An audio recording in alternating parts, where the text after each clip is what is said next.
संस्कार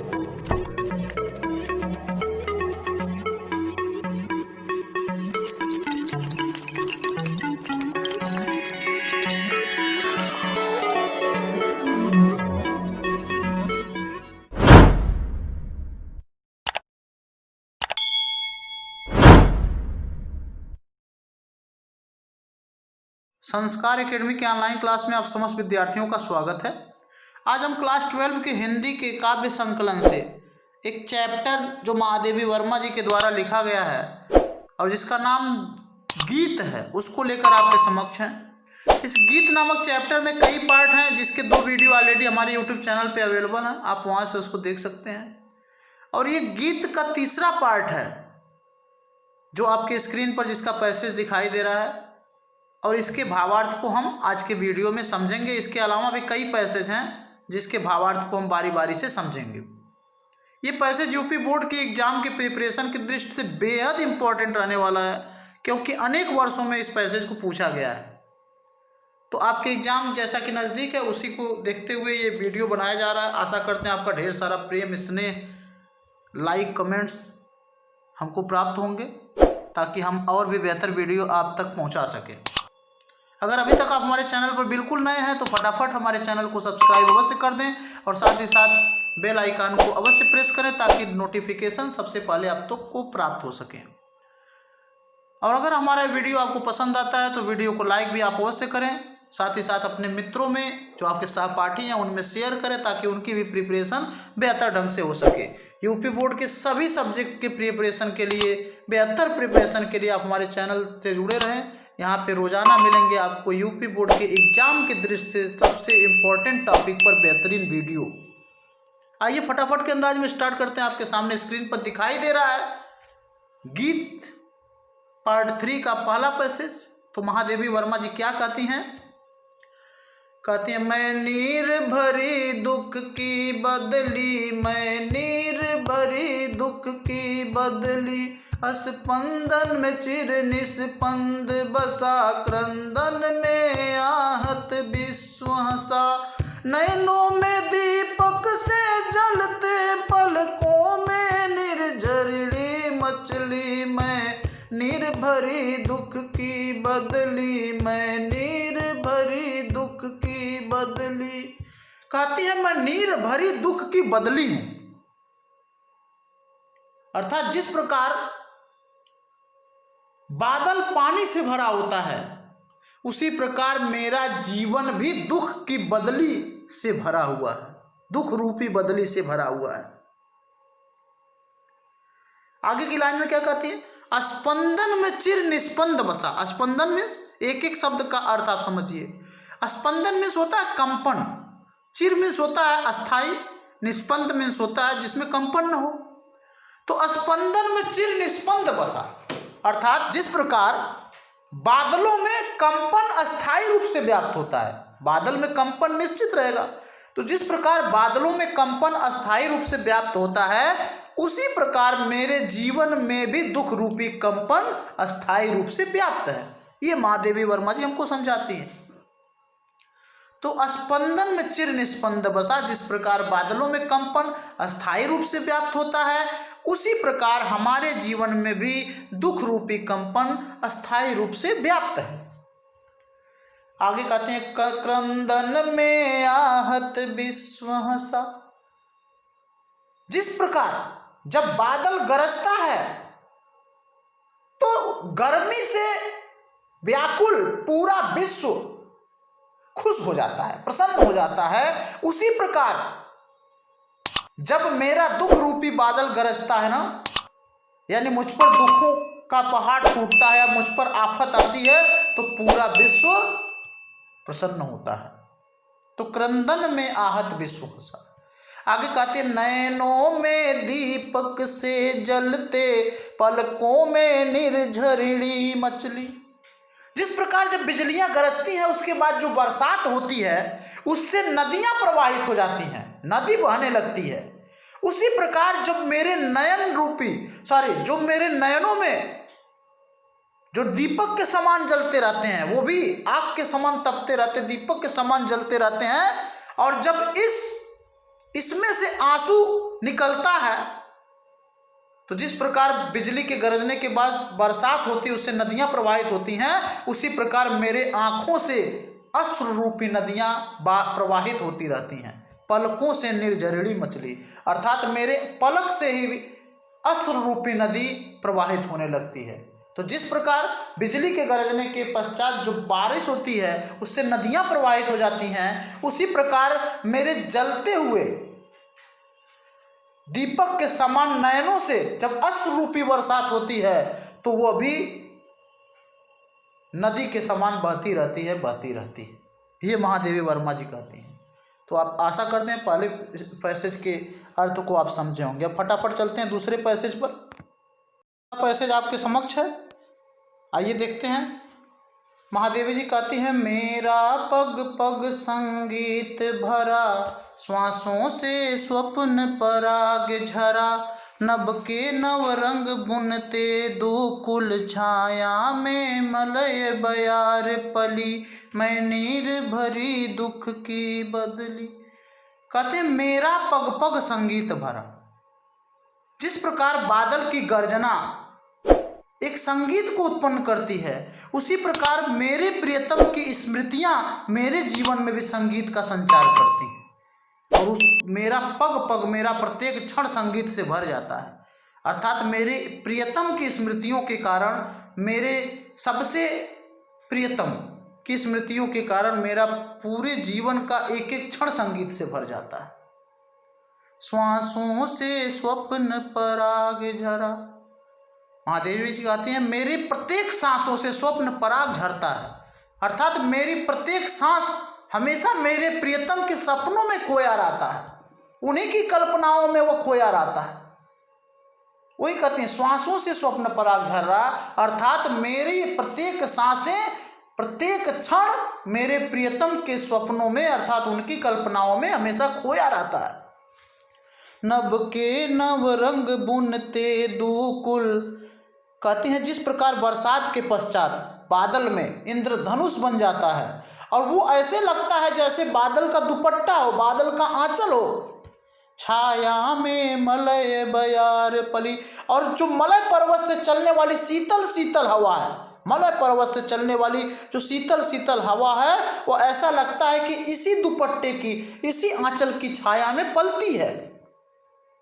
ठीक उसी प्रकार मेरे जीवन में भी मेरे प्रियतम की स्मृतियां एक इंद्रधनुष के समान, जैसे कि इंद्रधनुष जब उगता है तो जैसे लगता वो आकाश का दुपट्टा हो, वैसे मेरे प्रियतम की स्मृतियां मेरे जीवन में इंद्रधनुष के समान, और उनकी स्मृतियां मेरे जीवन में उसी मलय पर्वत से चलने वाली शीतल हवा के समान है, जो मुझे प्रत्येक क्षण ठंडा करती रहती है, प्रत्येक क्षण शीतलता प्रदान करती रहती है। ऐसे मेरी प्रियतम की स्मृतियां।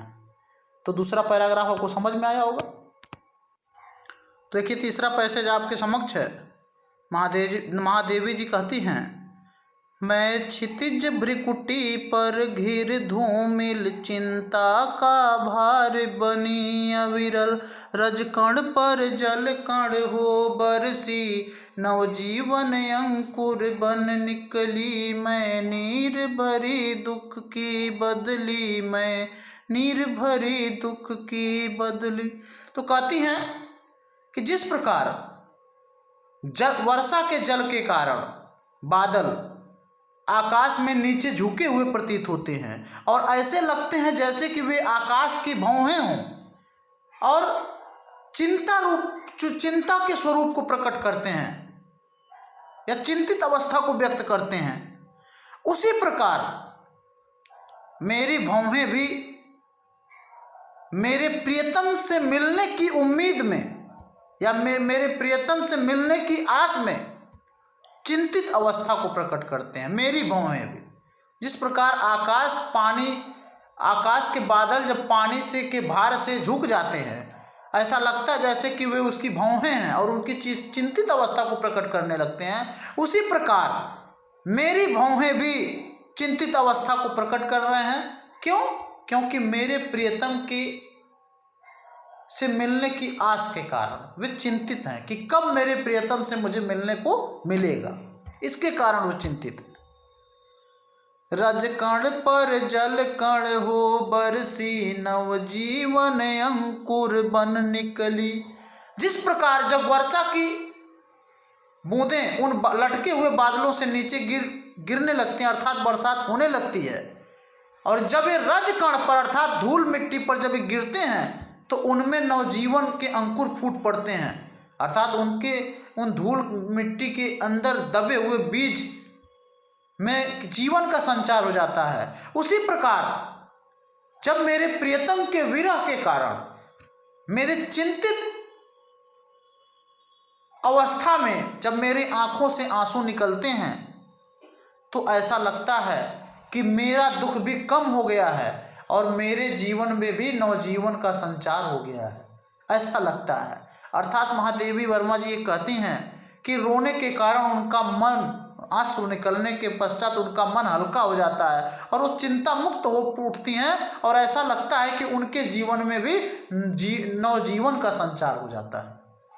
तो आइए चलते हैं पैरा 4 पे। पैरा 4 आपके समक्ष है। महादेवी जी कहती हैं, पथ को न मलिन करता आना, पथ चिन्ह न दे जाता जाना, सुधि मेरे आगम की जग में, सुख की सिरहन हो अंत खिली, मैं नीर भरी दुख की बदली, मैं नीर भरी दुख की बदली। महादेवी जी कहती हैं, पथ को न मलिन करता आना। जिस प्रकार आसमान में बादल के छा जाने से आसमान गंदा नहीं हो जाता और बादल के चले जाने के पश्चात अर्थात बादल के बरस जाने के पश्चात उसका कोई निशान नहीं छूटता, वो अपनी कोई स्मृति नहीं छोड़कर जाता है। उसी प्रकार मेरे जीवन में भी मैंने ऐसा कोई कार्य नहीं किया है जिससे मैं कलंकित हूं, अर्थात महादेवी वर्मा जी के भी इस संसार में आने के कारण यह संसार मलिन नहीं हुआ है और ना ही महादेवी वर्मा जी के चले जाने के पश्चात कोई भी पदचिन्ह शेष ही रह जाएगा। परंतु जिस प्रकार बादल के छाने की उम्मीद से पूरे संसार में खुशियों के, सुध मेरे आगम की जग में सुख की सिरहन अंत खिली, तो जिस प्रकार बादल के छा जाने के उम्मीद मात्र से ही पूरे संसार में खुशियों का माहौल हो जाता है, उसी प्रकार महादेवी वर्मा जी के आने की स्मृति मात्र से ही पूरे संसार में उल्लास की सिरहन दौड़ पड़ेगी या उल्लास की सिरहन उत्पन्न हो जाएगी। फिर से सुनते हैं। महादेवी जी कहते हैं कि जिस प्रकार आकाश में बादल छा जाने से आकाश गंदा नहीं होता और आकाश में बादल के बरस जाने के पश्चात वो कोई अपना पदचिन्ह नहीं छोड़ जाता, उसी प्रकार महादेवी वर्मा जी के भी संसार में आने से ये संसार गंदा नहीं हो जाएगा और न ही जाने के पश्चात उनका कोई पदचिन्ह नहीं छूटेगा। लेकिन जिस प्रकार बादल के आने के मात्र से ही, आने की उम्मीद मात्र से ही पूरे संसार में सुख रूपी सिरहन दौड़ पड़ती है, उसी प्रकार महादेवी वर्मा जी के भी इस संसार में आने की खुशी में पूरे संसार में सुख रूपी सिरहन दौड़ पड़ेगी। अर्थात आप इसका अर्थ अच्छी तरीके से समझें। चलते हैं फटाफट पैरा 5 को भी देख लेते हैं। आपके स्क्रीन पर दिखाई दे रहा है पैरा 5।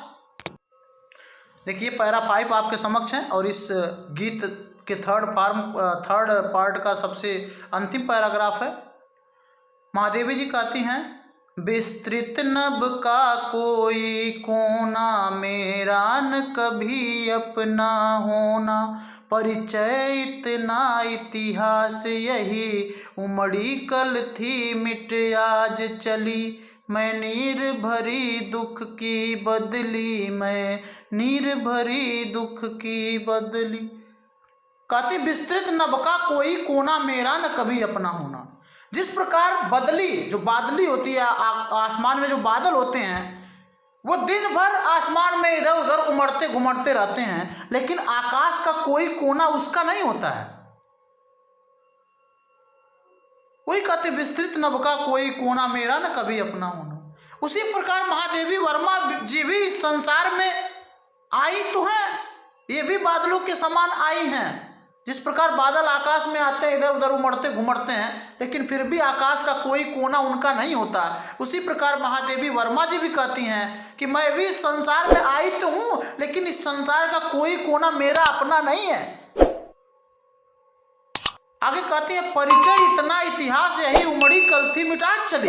उन बादलों का परिचय क्या है? उन बादलों का परिचय बस इतना है कि वो कहीं इधर उमड़े उधर मिटे, उधर निकले उधर मिटे, उधर निकले उधर मिटे। उसी प्रकार महादेवी वर्मा जी कहती हैं कि मेरा भी परिचय इतना है और मेरा भी इतिहास इतना ही है कि मैं भी कल आई थी और आज चली जा रही हूँ, या आज आई कल चली जाऊंगी। तो अपनी तुलना वो बादलों से करते हैं। जिस प्रकार बादल आसमान में निकलते हैं और दिन भर उमड़ते घुमड़ते रहते हैं, लेकिन कोई भी आकाश का कोना उनका नहीं होता, उसी प्रकार महादेवी वर्मा जी भी इस संसार में आई तो हैं, लेकिन फिर भी संसार का कोई कोना उनका नहीं होना है। परिचय इतना इतिहास यही उमड़ी कल थी मिटाज चली। जिस प्रकार बादलों का परिचय सिर्फ इतना है कि वो इधर से उमड़े उधर मिट गए, उधर से उमड़े इधर मिट गए, इधर से उमड़े उधर मिट गए, उसी प्रकार महादेवी वर्मा जी का भी परिचय और इतिहास यही रहेगा कि वो क्या लिखी हैं, उमड़ी कल थी मिट आज चली। कल वो इस संसार में आई थी और आज इस संसार से जा रही हैं। बस इतना ही महादेवी वर्मा जी का परिचय है। और आगे लाइन में वही लाइन फिर रिपीट किया जाता है कि मैं नीर भरी दुख की बदली, मैं नीर भरी दुख की बदली। फिर कहती हैं कि मैं वही नीर रूपी या नीर से भरी हुई दुख की बदली हूँ। जिस प्रकार बादल पानी से भरा रहता है, उसी प्रकार मेरा जीवन भी दुख रूपी पानी से भरा हुआ है। तो उम्मीद करते हैं बहुत ही बेहतर ढंग से आपको समझ में आया होगा ये गीत का तीसरा पार्ट। और इसके सारे पैराग्राफ बड़े इंपॉर्टेंट हैं यूपी बोर्ड की दृष्टि से। तो और अगर आपको हमारा ये वीडियो अच्छा लगता है तो एक बार पुनः इसको लाइक और शेयर अवश्य करें अपने मित्रों में। और अगर आप हमारे चैनल पर नए हैं तो फटाफट के अंदाज में सब्सक्राइब कर दें, ताकि यूपी बोर्ड के प्रिपरेशन से संबंधित ढेर सारे वीडियो आपको प्राप्त होते रहें। मिलते हैं अगले वीडियो में, तब तक के लिए अपना ध्यान रखिए। Thank you for watching this video.